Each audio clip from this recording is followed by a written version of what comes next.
चीन और अमेरिका एक बार फिर आमने सामने हैं।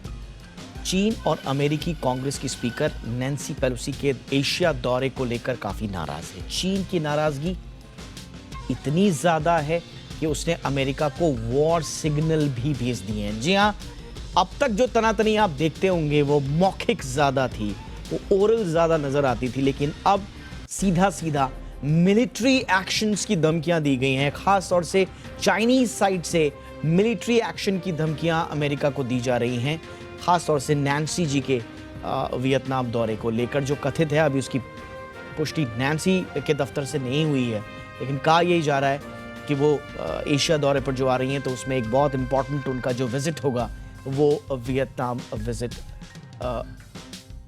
भी होगा। ताइवान, माफ कीजिएगा, ताइवान विजिट को लेकर भी होगा। तो चीनी सरकार के माउथपीस ग्लोबल टाइम्स में एक थिंक टैंक के हवाले से ये वॉर सिग्नल अमेरिका को भेजे गए हैं। थिंक टैंक के हवाले से कहा गया है कि अमेरिका को चीन के लोगों के संकल्प को कम करके आंकने की भूल नहीं करनी चाहिए। दरअसल चीन और अमेरिका की ये तल्खी ताइवान को लेकर है। जैसे हम आपको बता रहे हैं, चीन उस समय से अमेरिका पर भड़का हुआ है जब पेलोसी अपने ताइवान दौरे का ऐलान कर चुकी थी। चीन की तरफ से अमेरिका को मिलिट्री एक्शन तक की धमकी दे दी गई थी। सिर्फ इतना ही नहीं, चीन के राष्ट्रपति शी जिनपिंग ने जब अपने अमेरिकी समकक्ष जो बाइडेन के साथ पिछले दिनों फोन पर बात की तो उस समय भी उन्होंने वार्निंग दी थी। रविवार को पेलोसी एशिया के 4 देश सिंगापुर, जापान, साउथ कोरिया और मलेशिया की यात्रा पर रवाना हुई हैं। उन्होंने फिलहाल ताइवान जाने को लेकर कुछ नहीं कहा है। उन्होंने अपने दौरे के बारे में सुरक्षा कारणों का हवाला देते हुए ज्यादा जानकारी नहीं दी है। अमेरिका भी अब इस पर चुप नजर आ रहा है, लेकिन माना यही जा रहा है कि वो ताइवान जा सकती हैं और इसी वजह से चीन का पारा हाई है। अब समझते हैं कि आखिर अमेरिका के प्रतिनिधि के ताइवान जाने पर चीन को दिक्कत क्या है। तो इसका जवाब है चीन की वन चाइना पॉलिसी। कई बार इसके बारे में हम आपसे जिक्र भी कर चुके हैं, लेकिन एक बार फिर थोड़ा सा ताइवान का मसला आपको समझाएं जो बड़ा पेचीदा है। दरअसल चीन की वन चाइना पॉलिसी है, उसकी राजनयिक स्थिति को मान्यता देती है, उस स्थिति को मान्यता देती है जिसके तहत सिर्फ एक चीनी सरकार का शासन मान्य है, यानी कि एक चीन होगा। चीन की इस नीति के तहत ताइवान के अलावा हांगकांग, तिब्बत और शिनजियांग को वो अपना हिस्सा घोषित करता है और कहता है कि पूरी दुनिया में एक ही चाइना है। चीन की ये पॉलिसी 1949 में तब अस्तित्व में आई जब चीन का सिविल वॉर खत्म हुआ था। देश के हारे हुए लोगों को क्योमिंटांग कहा गया था और ये सभी लोग ताइवान चले गए थे। इन लोगों ने ताइवान में अपनी सरकार बना ली थी और चीन में कम्युनिस्ट पार्टी ही शासन कर रही थी। ताइवान खुद को आज़ाद देश बताता है, लेकिन चीन इसे अपना हिस्सा मानता है। चीन ने ताइवान को धमकी दी है कि अगर उसने औपचारिक तौर पर खुद को एक आज़ाद देश घोषित किया तो चीन अपनी सेनाओं का प्रयोग करेगा। ताइवान को लेकर चीन इतना गंभीर है कि उसे किसी भी देश का इस मुद्दे पर दखल देना बर्दाश्त नहीं करता। जो भी देश ताइवान का समर्थन में खड़ा होता है या फिर वहां का दौरा करता है तो चीन उसे अपना दुश्मन मान लेता है। किसी भी देश के लिए ताइवान, तिब्बत का जिक्र करना मुसीबत बन सकता है और यही वजह है कि चीन के साथ संबंध रखने वाले देश ताइवान से दूर ही रहने की कोशिश करते हैं, भले ही वो उसे बाहरी तौर पर समर्थन क्यों न दे रहे हों। इस वजह से ही ताइवान अंतर्राष्ट्रीय समुदाय से कुछ हद तक कटा हुआ नजर आ रहा है। हालांकि कई ऐसे देश भी हैं जो खुले तौर पर ताइवान का समर्थन करते हैं। अमेरिका और चीन के बीच ताइवान को लेकर रस्साकशी होती रहती है, लेकिन इस बार चीन ने साफ कर दिया है कि अगर यूएस हाउस की स्पीकर, हाउस ऑफ रिप्रेजेंटेटिव की स्पीकर हैं, वो अगर ताइवान जाती हैं तो वो सैन्य कार्रवाई से पीछे नहीं हटेगा। तो एक तरफ से सीधा सीधा थ्रेट जो है वो ये दिया जा रहा है कि अगर नैन्सी साहिबा जो है वो प्लेन लेकर वहाँ पहुँचती हैं तो खुली छूट चाइनीज़ फोर्सेस की ओर से अपने ट्रूप्स को दी गई है कि आप उन पर हमला भी कर सकते हैं। तो ये शायद इतना आगे जाकर चीन की तरफ से पहला ये रिएक्शन है और इसीलिए कहा जा रहा है कि ये अभी तक का एक अभूतपूर्व स्थिति पैदा होने की कगार पर है। हालांकि हम देख रहे हैं कि जो अमेरिकी काउंटर पार्ट हैं, जो बाइडेन साहब, वो कुछ दिनों से चुप हैं इस मुद्दे पर। अब उसके पीछे राज क्या है, ज़रा ये भी पूछ लेते हैं। हमारे साथ इस पूरे मुद्दे पर चर्चा के लिए जाने माने विदेश मामलों के जानकार रॉबिंद्र सचदेव सर जुड़ चुके हैं। रॉबिंद्र सर, बहुत बहुत स्वागत है आपका। सर, अब जैसे जैसे ये घड़ी नज़दीक आ रही है कि नैन्सी कभी भी वहाँ पर पहुँच सकती हैं, हालांकि कोई आधिकारिक पुष्टि डेट्स को लेकर नहीं की गई है। अ, लेकिन वैसे वैसे हम देख रहे हैं कि अमेरिकन जो पार्ट है वो थोड़ा सा नरमी बरत रहा है। अब कुछ लोग ये भी कह रहे हैं कि इसलिए चुप है ताकि तूल न दिया जाए, चुपचाप से विजिट हो भी जाए, और कुछ लोग ये भी कह रहे हैं कि कूटनीतिक रास्ते खोले रखे जाएं ताकि वो उनकी विजिट भी हो जाए, चीन को समझा भी लिया जाए। लेकिन ऐसे क्या बात बनेगी सर? अभी चल क्या रहा है उस स्थिति को लेकर? जरा इस बारे में विश्लेषण करें सर। Thank you. कोई बात नहीं बनेगी ऐसे। हुआ ये है कि दोनों साइड्स फंस गए हैं। दोनों ने अपनी जो पोजीशन डिक्लेयर कर दी है, अब दोनों इस पोजीशन से वापस नहीं जा सकते। वापस जाएंगे तो अंग्रेजी में से कहते हैं लॉस ऑफ फेस होगा, लॉस ऑफ फेस और क्रेडिबिलिटी होगी। एक चीज ये है, ऐसे ध्यान रखिए, नो डाउट आप कह रहे थे जो बाइडन कमेंट नहीं करते थे, एग्जैक्टली अमेरिकन जो सिस्टम है उसमें जो यूएस गवर्नमेंट है, जो बाइडन एंड एडमिनिस्ट्रेशन, वो एक है। अमेरिकन लेजिस्लेचर अपने को बहुत इंडिपेंडेंट यूएस कांग्रेस रखता है। तो नैन्सी पेलोसी स्पीकर है लोअर हाउस में, हाउस ऑफ रिप्रेजेंटेटिव्स में, राइट। तो वो जो डिसाइड करें वो कर सकती हैं, उसको अमेरिकन प्रेसिडेंट भी कुछ ऑर्डर नहीं कर सकते, राइट। बट दोनों एक ही पार्टी के हैं और दोनों जियो पॉलिटिक्स समझते हैं, तो ऑब्वियसली यूएस एडमिनिस्ट्रेशन यानी कि जो बाइडन की सरकार will have to support what Nancy Pelosi is doing, that's one. अब उधर चाइना है, चाइना कह रहा है कि अगर ये पेलोसी आई तो मैं कुछ करूंगा। अब चाइना ने बाय द वे अब की बार जो आज वार्निंग दी है, इन्होंने बहुत कम ऐसी वार्निंग यूज करी है, जो शब्द यूज करे इन्होंने आज। इन्होंने ये कहा है हम आपको वार्न कर रहे हैं, फिर मत कहना कि हमने आपको वार्निंग नहीं दी। चाइना ने शायद इस तरह की शब्दावली 4 या 5 बार इस्तेमाल करी है। एक बार अगेंस्ट इंडिया जो 62 वाली हमारी वॉर हुई थी, तो ये बड़ी डीप वार्निंग है। पॉइंट इसकी वन चाइना पॉलिसी, एग्जैक्टली जो आप कह रहे हैं। चाइना केवल दुनिया में नहीं, 1979 में जब अमेरिका ने अपने रिश्ते चाइना से ओपन किए और ताइवान से रिश्ते तोड़े, तब अमेरिका ने कमिट किया था कि हम वन चाइना पॉलिसी में एग्री करते हैं। तो अब चाइना ये कह रहा है, और चाइना देख रहा है सारे सिग्नल्स इतने वर्षों से जो हो रहे हैं, और खासकर पिछले कुछ वर्षों में ज्यादा होते जा रहे हैं ताइवान को लेकर के। चाइना ये देख रहा है कि अमेरिका ने जो प्रॉमिस किया था उसको कि मैं वन चाइना पॉलिसी पर ही रहूंगा, कि अमेरिका उस वन चाइना पॉलिसी से हट रहा है और शायद ताइवान को मिलिट्री रूप से भी सपोर्ट कर दे। और इस बीच ये नैन्सी पेलोसी की विजिट अनाउंस हो गई। देखिए, कई बार ग्लोबल अफेयर्स में जो क्राइसिस होते हैं बाय चांस क्रिएट हो जाते हैं, तो ये एक तरह से बाय चांस है।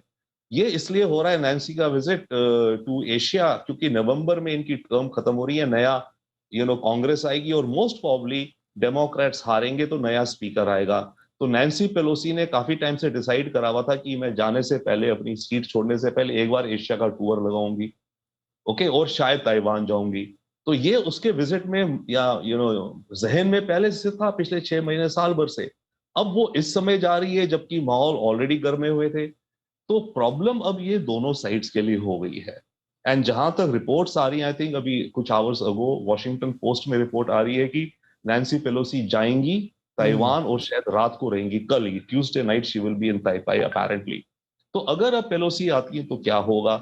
Exactly exactly. बहुत सारे, आपने सही कहा, बहुत सारे जो इंटरनेशनल एडिशंस हैं बड़े रिनाउंड अखबारों के, वो सब कह रहे हैं कि यूएस ऑफिशियल्स भी कह रहे हैं और ताइवानीज ऑफिशियल्स भी कह रहे हैं कि नैन्सी आ रही हैं। आपने सही कहा, कब आएंगी ताइपे में, वो कब लैंड करेंगी, इसके बारे में तो कुछ नहीं है, बट वो आ रही हैं। और यू एग्जैक्टली सेड राइटली कि वो ओवरनाइट स्टे करेंगी, ये सब जगह रिपोर्टेड है। दूसरी तरफ चाइना, जो आप कह रहे हैं कि बिल्कुल अनप्रेसिडेंटेड रूप में, वो साफ कह रहे हैं, और उनकी शब्दावली भी आपने सही कहा, बहुत तल्ख है। वो कह रहे हैं कि चाइनीज लिबरेशन आर्मी, बार बार आर्मी का जिक्र कर रहे हैं कि चाइनीज लिबरेशन आर्मी, बिल्कुल पीपल्स लिबरेशन आर्मी जिसको कहते हैं वो पीएलए, वो चुपचाप नहीं बैठेगी, हाथ पर हाथ धर के नहीं बैठेगी। तो मिलिट्री एक्शन का एक पूरी तरह से खुली धमकी है। तो क्या इस बार माना जाए सर, मतलब थोड़ा सा पूरी दुनिया चिंता में, हम सब लोग चिंता में, और जिस तरह से चाइनीज रिएक्ट कर रहे हैं वो बड़ा अनप्रेसिडेंटेड लग रहा है। तो क्या वाकई में वॉर पॉसिबल है सर? देखिए, वॉर, हम होते कौन है हमें पता नहीं, वॉर तो शायद पॉसिबल नहीं है, दोनों वॉर पे नहीं जाएंगे। पर हो क्या रहा है, प्रॉब्लम है चिंगारियां भड़केंगी। देखिए, चाइना क्या कर सकता है, अपनी एयरफोर्स ताइवान की एयर स्पेस के आसपास घुमा देगा फिर से, वो पहले ही करता रहा है। ड्रिल्स करेगा ताइवान स्टेट से, वही करता रहा है। बट अब चाइना को कुछ अलग करना पड़ेगा, कुछ नया करना पड़ेगा। अगर पेलोसी आकर के चली गई और चाइना ने फिर से बस मानो अपनी ड्रिल्स दिखा दी, अपनी शिप्स ताइवान के आसपास घुमा दी, उसका मतलब नहीं, क्योंकि वो तो आकर के वहां रुक करके चले गई। तो चाइना को कोई रिस्पांस देना पड़ेगा, किस तरह का देगा वो हम कह नहीं सकते, बट कोई असिमेट्रिक रिस्पांस होगा डायरेक्ट। अब ये बात भी हो रही कि नैन्सी पेलोसी के जेट पे अटैक, वो तो सारी प्रोपेगेंडा रेटोरिक है ग्लोबल टाइम्स का, राइट। बट चाइना को जैसे आप कह रहे हैं, कोई ना कोई मिलिट्री स्टाइल एक्टिविटी करनी पड़ेगी जो कि अभूतपूर्व होगी, जो कि चाइना ने अभी तक ताइवान के साथ नहीं करी है। अब वो क्या होगी, that we do not know, क्योंकि अगर चाइना वो नहीं करेगा तो चाइना की अपनी आन बान शान और फेस का लॉस है मेजर शी जिनपिंग के लिए। शी जिनपिंग की अभी इनफैक्ट अगस्त के फर्स्ट वीक में कम्युनिस्ट पार्टी की मीटिंग हो रही है, जो तैयारी कर रही है नवंबर की कांग्रेस के लिए, जहां पर इसको तीसरी बार प्रेसिडेंट बनेगा। तो Xi Jinping cannot be seen अपनी देश के अंदर कि अमेरिकन इस सिचुएशन में वो बैक ऑफ कर गए और उन्होंने कुछ करा नहीं। वन, सेकेंडली, अमेरिका की आप बिजनेस चैनल हैं, your folks will understand very well, China की इकोनॉमी इस समय बड़ी कॉम्प्लेक्सिटीज में जा रही है, including the real estate sector, right, and the banking sector, और उसके ऊपर चाइना की जीरो कोविड और एक्सेट्रा। तो उन चीजों से अटेंशन भी डिस्ट्रैक्ट करना या डाइवर्ट करना होगा शी जिनपिंग को, और नेशनलिज्म की स्पिरिट अपने देश में उसको कायम रखनी होगी अपने पॉलिटिकल बेस के लिए। तो शी जिनपिंग को कुछ करना पड़ेगा। अब क्या करेगा वो, दैट इज द क्वेश्चन। यहाँ अमेरिकन मिलिट्री कह रही है हम इसका जो प्लेन जाएगा उसको हम बफर जोन में, ऑफ कोर्स अमेरिका की इतनी एयर पावर है, नेवल पावर है, उनके एयरक्राफ्ट कैरियर्स दो उन्होंने लगा दिए हैं, इसके साथ प्लेन्स जाएंगे इत्यादि। पर चाइना क्या करेगा, that is the huge question I think इस समय। बट मेरे विचार में, आई डोंट नो क्या करेगा, पर मेरे विचार में चाइना कुछ ना कुछ करेगा, और कुछ ना कुछ ऐसा करेगा जो चाइना ने आज तक नहीं करा है, इन द सेंस कि कोई, देखिए ड्रिल्स एक्सरसाइज तो भी वो आजकल भी कर रहे हैं, ताइवान स्टेट्स में भी लाइव फायरिंग वगैरह एक्सरसाइजेस, राइट। उनके एयरक्राफ्ट ताइवान की एयर जोन में चले जा रहे हैं, अंदर जाके कैट एंड माउस गेम खेल रहे हैं, ये चीजें तो ऑलरेडी कर रहे हैं। बट अब पेलोसी जैसी विजिट और इतना बड़ा एक तरह का इनकी सॉवरेनिटी को चैलेंज है, इन्होंने खुद ही बना दिया और है भी चाइना के हिसाब से। बट एक चीज मैं समझना चाह रहा हूँ सर, आपने बोला बिल्कुल वो उसको मिलिट्री एक्शन तो थोड़ा बहुत तो दिखाना ही पड़ेगा, क्योंकि आपने बिल्कुल सही कहा कि चाइना की आंतरिक जो स्थितियां हैं, आर्थिक मोर्चे पर छोड़ दीजिए, राजनीतिक मोर्चे पर और शी जिनपिंग की जो व्यक्तिगत साख दांव पर वहां पर लगी है, वो उसे और मट्टिया अमेट नहीं होने देंगे। इसलिए वो कुछ ना कुछ तो एक एक एक इस तरह से दिखाने के लिए कि हाँ हमने कुछ किया, मिलिट्री एक्शन किया, हम में दम है, हमने जो कहा कर दिखाया, वो करेंगे। बट मेरा सवाल ये है सर, वो ताइवान के खिलाफ ज्यादा नजर आएगा ये एक्शन, या वो स्ट्रेट यूएस के खिलाफ होगा एक्शन?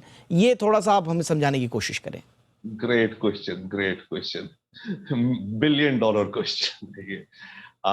इसका जवाब मेरे ख्याल से दे नहीं सकते। अव्वल तो यस, वो ताइवान के खिलाफ होगा, बट परंतु चाइना मस्ट बी, या तो देखिए ऐसा होगा कि ताइवान को अपने अंदर पूरा इंक्लूड करने की तरफ कोई एक्शन होगा, तो वो ताइवान के अगेंस्ट या विद रिस्पेक्ट टू ताइवान होगा। ऑन दी अदर हैंड उसको अमेरिका के अगेंस्ट भी कुछ उठाना पड़ेगा, दिखाना पड़ेगा ना कि भाई इसने जरूरत कैसे करी, ठीक है ना। जो इनकी आपने भी अभी बोला, जो पीएलए की स्टेटमेंट आ रही है, या चाइनीज स्पोक्स पर्सन कह रहे हैं, या ग्लोबल टाइम्स जो भी है कह रहे हैं कि अगर ऐसा हुआ तो हमारी पीपल्स लिबरेशन आर्मी हाथ पे हाथ धरे नहीं बैठी रहेगी। तो इनको फिर कुछ ना कुछ तो अमेरिका के खिलाफ भी दिखाना पड़ेगा। बिल्कुल, भाई देखो जो इंटरफेयर कर रहा है वो तो अमेरिका है। But on the other and, absolutely right, या तो ये ताइवान को लेके, बट क्या करेंगे ताइवान को लेकर के, मिलिट्री एक्शन किस तरह का, फुल फ्लैश वॉर तो खैर एकदम अलग छोड़िए, अभी कुछ मिसाइल्स मार देंगे ताइवान की टेरिटरी पे, I don't know, naval blockade कर देंगे, इन्हें कुछ अलग सा करना पड़ेगा, क्योंकि चैलेंज अब इतना बढ़ गया है, दोनों साइड्स के लिए स्टेक्स आई हैं। वहां अगर पेलोसी नहीं आती, विजिट कैंसिल करती हैं, तो अमेरिका की क्रेडिबिलिटी हर्ट होगी, एज वेल एज अमेरिका के जो allies and Japan and South Korea और बाकी देश भी ये सब देखेंगे कि अमेरिका जो कहता है कई बार पीछे हट जाता है, और अब की बार तो देखो अमेरिका चाइना की धमकी से हट गया। चाहे कि ये नैन्सी पेलोसी का ट्रिप है which is a congressional trip, American administration का नहीं है, बट फिर भी सरकार तो और कंट्री तो टुगेदर है। बिल्कुल। अगर ये कैंसिल और करते हैं अमेरिकी सरकार में तीसरी नंबर की सबसे बड़ी शख्सियत हैं, प्रेसिडेंट वाइस प्रेसिडेंट के बाद नैन्सी पेलोसी ही हैं जो तीसरी सबसे बड़ी शख्सियत हैं। और इतनी बड़ी शख्सियत का बाहर जाना और उसके बाद अगर किसी तरह की धमकी आती है, कैसे टैकल करेंगे जो बाइडेन इस स्थिति को, बड़ा दिलचस्प होगा देखना। लेकिन बहुत क्विकली सर, मैं हालांकि ये इतना बड़ा सवाल है जिसका जवाब देना 10-12 सेकंड में पॉसिबल नहीं होगा, लेकिन स्टिल भारत के लिए कोई ऐसी स्थिति आप देख रहे हैं, कैच 22 सिचुएशन वाली स्थिति, या भारत के लिए स्थितियां क्रिस्टल क्लियर हैं, या अब फंसने वाला है भारत भी? नहीं, भारत के लिए in fact there is a warning bell. देखिए, ताइवान को लेकर के और अमेरिका को लेके अगर चाइना ने कुछ ज्यादा नहीं करा, क्योंकि अमेरिका वहां supporter, China full fledged war नहीं चाहता, तो शी जिनपिंग उसी बात को लेके जो हम कह रहे थे कि अपनी देश के अंदर नेशनलिज्म और अटेंशन डाइवर्ट करने के लिए शी जिनपिंग भारत के साथ एडवेंचर कर सकते हैं जल्दी। देखो, अगर उन्होंने वहां नहीं करा तो वहां से अटेंशन डाइवर्ट करने के लिए भारत के साथ कुछ कर सकते हैं इमीडिएटली भारत को। वैसे ही हम हमेशा रेडी रहते हैं, बट आपका अमेजिंग क्वेश्चन, इनफैक्ट मैं अभी शाम को कहीं बात ये कह भी रहा था कि वी शुड बी रेडी, क्योंकि देखिए उसे अटेंशन डाइवर्ट करना पड़ेगा। अगर ताइवान को लेकर के वो कोई बड़ी स्पेक्टाकुलर अमेरिका को थप्पड़ नहीं मार पाया, जो वो थप्पड़ मारने वो कह रहे हैं, कैसा थप्पड़ मारेगा वी डोंट नो, राइट? या मार भी पाएगा, नहीं मार पाएगा। अगर नहीं मार पाया तो मीनवाइल वो अटेंशन अपने देश का डाइवर्ट करने के लिए या इंडिया के हमारे एलएसी पे कहीं भी किसी भी इलाके पे, आई डोंट नो, कोई छोटा या छोटे से थोड़ा सा बड़ा, बहुत बड़ा नहीं, बट गलवान या गलवान से थोड़ा सा बड़ा एक्शन हमारे एंड पे करेगा। एब्सोल्युटली, ये बिल्कुल आपने बहुत इंपॉर्टेंट बात बोली है और वाकई में भारत को बहुत सतर्क रहना पड़ेगा। आई एम श्योर आज एक्सटर्नल मिनिस्ट्री के लोग भी नैन्सी पेलोसी के इस दौरे को लेकर जितना गंभीर अमेरिकी प्रशासन और अमेरिकी तंत्र हो रहा होगा, I am sure ministry of external affairs में जो तमाम अधिकारी हैं वो भी इतने ही चिंतित होंगे कि क्या एग्जैक्टली होता है और अपने अपने स्तर को किस तरह से, अपने अपने स्तर पर इस पूरे मुद्दे को कैसे टैकल करना है, उसके लिए होमवर्क की तैयारी हो रही होगी। लेकिन जैसा कि चाइना के बारे में हम सब जानते हैं, अनप्रेडिक्टेबल है, कुछ भी कर सकता है, किसी की बात मानता नहीं, इंटरनेशनल लॉ ऑफ कोर्ट मानता नहीं, किसी की बात मानता नहीं, अपने ही किया जाता है, अपनी धुन में चलने की कोशिश करता है।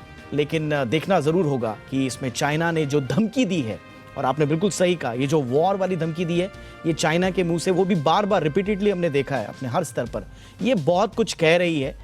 तो सुबुगाहट, चिंताएं लाजमी, लेकिन कैसे यूएस चाइना आपस में इसको टैकल करेंगे और साथ ही साथ भारत की लिए क्या परिस्थिति उत्पन्न होगी, इस पर सबकी नज़र। बहुत बहुत शुक्रिया सर इस तमाम जानकारी के लिए और वक्त निकालने के लिए आपका बहुत बहुत शुक्रिया रॉबिंद्र सचदेवा सर।